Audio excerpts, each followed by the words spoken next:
Okay, to start it up, there are a few things you need to check before you even turn the key. The first thing I usually do is set the temperature. The temperature control is up here.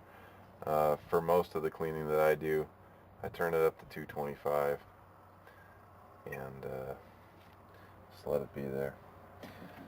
Down here on the lower right hand of the console is the heat bypass valve.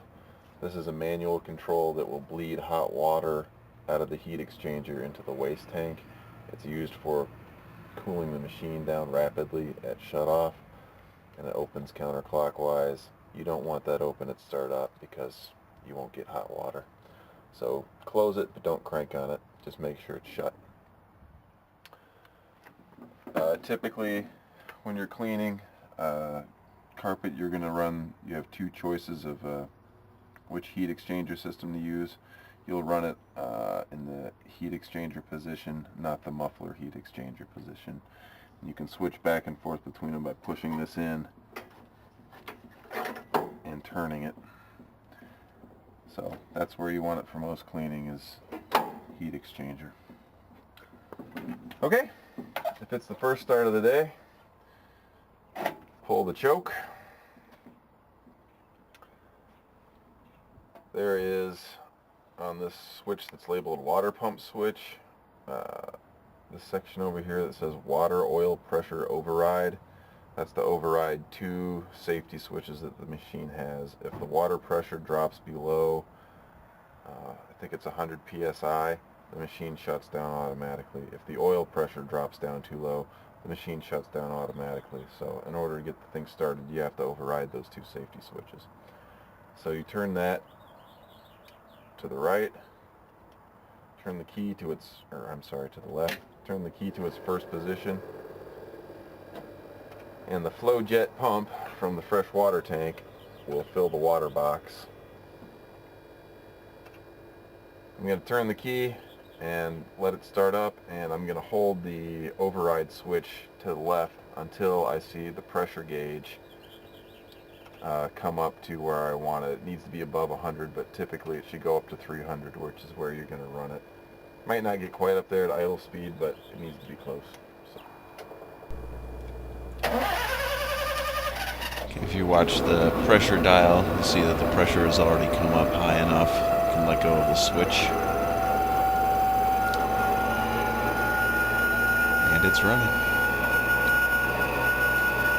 Let it idle for a minute or so, especially if it's the first start of the day, before you push the throttle in and run it up to full speed so that it can warm up to the temperature.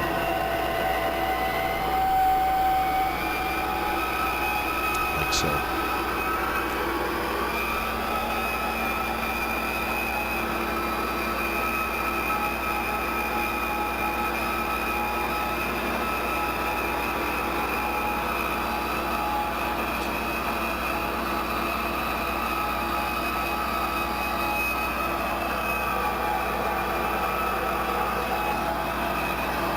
Okay, to prime the chemical pump, we're going to turn the valve to the prime position. You see the float inside the meter moving up as the air is purged out. If you look down into the solution tank, when it's completely purged of air, you'll see this little explosion of bubbles in the solution tank.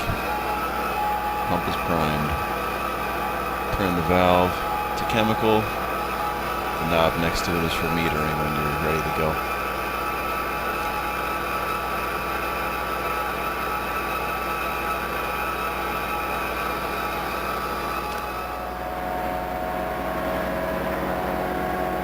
Right now it's about a little above 200 degrees. To shut down, the machine has to be below 180 degrees, so first turn down the thermostat, and you'll see the needle start to go down as it cools.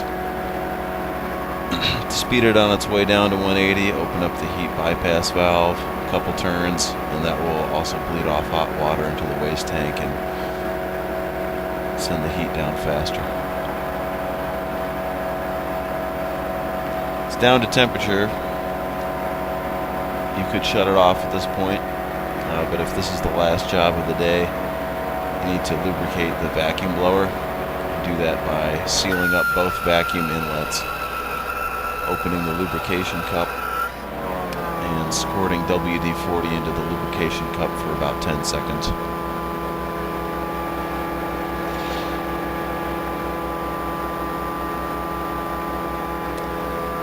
That's it.